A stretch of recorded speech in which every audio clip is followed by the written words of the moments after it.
समाजाने लोकांनी भरभरून प्रेम दिलं, आशीर्वाद दिला, साथ दिली आणि ते हसत खेळत आयुष्य जगले आणि एका समाधानाने त्यांनी हे विश्व सोडलेलं आहे की खूप काही ते शून्यातनं करू शकले आणि त्या शून्यातनं हजारो लोकांचा प्रपंच संसार उभा करू शकले, याच्यात त्यांना समाधान आहे. कैलासवासी पतंगराव कदम यांच्या पूर्णाकृती पुतळा आणि लोकतीर्थ या स्मारकाचं लोकार्पण सोहळा पार पडल्यानंतर कडेगावमध्ये भव्य अशी राहुल गांधी आणि अन्य शरद पवार, मल्लिकार्जुन खरगे या दिग्गज नेत्यांच्या उपस्थितीमध्ये भव्य अशी एक सभा पार पडणार आहे. आपण या सभेची तयारी आता आपण पाहतोय. भव्य असा बयाबाई कदम महाविद्यालयाचं जे क्रीडांगण परिसर आहे त्या परिसरामधील 12 एकरावर पावसाची शक्यता, ज्या पद्धतीने पाऊस सातत्याने पडतोय ते लक्षात घेता आधुनिक तंत्रज्ञानाचा वापर करून हे भव्य असा या ठिकाणी हायटेक मंडप उभारण्यात आलेला आहे आणि या मेळाव्यामध्ये जवळपास 1.5 ते 2 लाख या ठिकाणी कार्यकर्ते, पतंगराव कदम यांचे चाहते वर्ग या कार्यक्रमाला उपस्थित राहणार आहेत. आपल्यासोबत आता आमदार डॉक्टर विश्वजित कदम सर आहेत.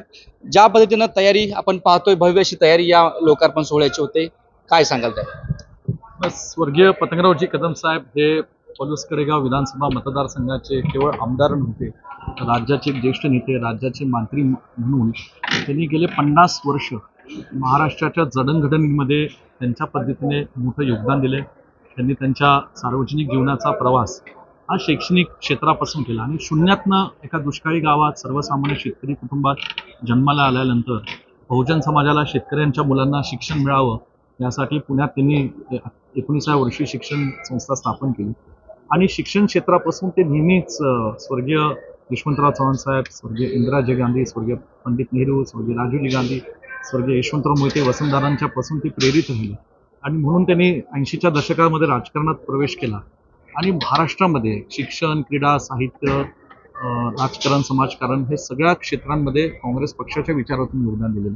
म्हणून एक 5 सप्टेंबर हा शिक्षक दिन आहे आणि शिक्षक दिनाच्या निमित्ताने आज त्यांच्या लोकतीर्थ या स्मारकाचं लोकार्पण सोहळा आणि पुतळ्याचं अनावरण लाखोच्या लोकांच्या साक्षीने आम्ही उद्या राहुलजींच्या शुभ हस्ते आणि खरगे साहेबांच्या अध्यक्षतेखाली ज्येष्ठ नेते पवार साहेब आणि तेलंगणाचे मुख्यमंत्री रेवंत रेड्डी साहेब यांच्या उपस्थित करतो. स्मारकावरचा 18 फुटी पुतळा आपण पाहिला. खरं तर पतंगराव कदम यांचं कार्य इतकं मोठं होतं की ते मोजलं गेलं नाही. भारतीय विद्यापीठ सारखं महान किंवा राज्यासाठी कार्य असो. आज ह्या स्मारकाचं लोकार्पण सोहळा होताना काय आठवणी तुमच्या वडिलांच्या बद्दल जागृत होतात? खरं हा आमच्या मतदारसंघासाठी, आमच्या लोकांसाठी, आमच्या कदम कुटुंबासाठी अत्यंत भावनिक क्षण आहे आणि खरं तर मागच्या 8 जानेवारीला 9 मार्चला पुण्यतिथी दिवशी, जयंती दिवशी आम्ही हा कार्यक्रम करू इच्छित होतो आणि आमची सगळ्यांची इच्छा होती की आदरणीय श्रीमती सोनियाजी गांधींनी खरं ह्याच्या उद्घाटनाला यावं, पण आणि मॅडमची इच्छा आजही या क्षणाला आहे, ते पुढे येतीलच कधीतरी. परंतु खरं तर 5 सप्टेंबर शिक्षक दिन, कारण पतंगरावजी कदम साहेबांनी पुण्यात शिक्षक म्हणून 3 वर्ष काम केलं. 7 रुपये घेऊन खिशात गेले होते, 52 रुपये पगार होता, राहायला जागा परवडत नाही पुण्यासारख्या शहरामध्ये म्हणून साधना विद्याच्या लॅबोरेटरीमध्ये 3 वर्ष झोपून त्यांनी काढली, तिथं राहिले होते आणि मग शिक्षक दिनाच्या निमित्ताने ज्यांनी शैक्षणिक क्षेत्रापासून सुरुवात केली आणि महाराष्ट्रामध्ये नंतर विविध क्षेत्रांमध्ये मोठं योगदान दिलं, अशा लोकांना, व्यक्तीला एक अभिवादन करण्याकरता, एक आमच्यासाठी, संपूर्ण सांगली जिल्ह्यासाठी, कदम साहेबांवर प्रेम करणारा असंख्य कार्यकर्त्यांसाठी अत्यंत भावूक असा हा दिवस आहे उद्याचा. पतंगराव यांच्या कार्याचा धडाका वेगळी मंत्रिपद घोषिताना आपण पाहिलाच होता, मात्र काही अधुरी इच्छा ही राहिली होती. आज तुमचं काँग्रेसमध्ये नेतृत्व प्रस्थापित होत असताना कसं बघताय, ज्या अधुरी इच्छा होत्या? नाही, मला असं वाटतं की सांगली जिल्ह्यामध्ये खानापूर, आटपाडी आणि काही भाग सांगलीचा जत तालुका असेल, हा दुष्काळी तालुका राहिला आणि ह्याच्यातनं ताकारी, टेंबू, म्हैसाळ, अडफळ या योजना साहेबांनी वेगाने या जिल्ह्याच्या दुष्काळग्रस्त शेतकऱ्यांसाठी राबवल्या.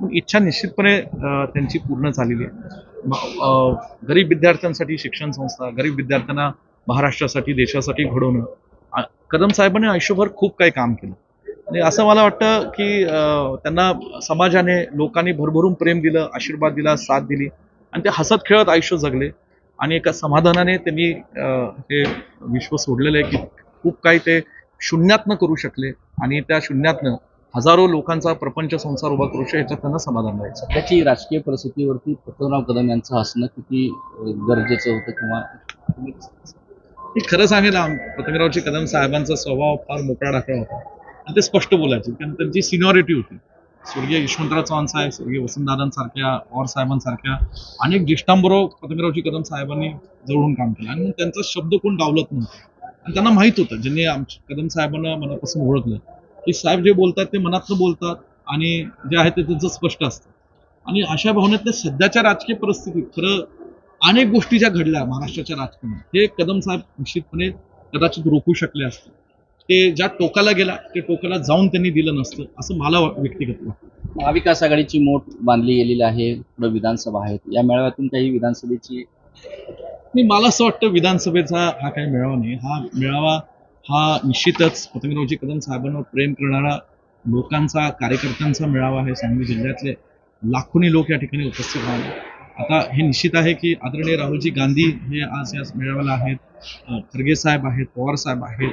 निश्चितपणे ह्या मेळाव्यातनं महाराष्ट्राच्या लोकांना महाराष्ट्रात एक चांगला संदेश काहीतरी जाईल. त्याच्यातनं पुढील वाटचाल काँग्रेस पक्षाच्या विचारधारेच्या कार्यकर्त्यांना सुद्धा मिळेल अशी मला अपेक्षा आहे. तर या ठिकाणी या मेळाव्याच्या माध्यमातून महाराष्ट्रामध्ये या ठिकाणी एक वेगळी दिशा आणि एक वेगळा विचार या मेळाव्याच्या माध्यमातून मांडला जाईल असं या कार्यक्रमाचे संयोजक आमदार डॉक्टर विश्वजित कदम यांनी सांगितलं आहे. कॅमेरा पर्सन योगेश सोबत कुलदीप माने, एबीपी माझा, कडेगाव, सांगली.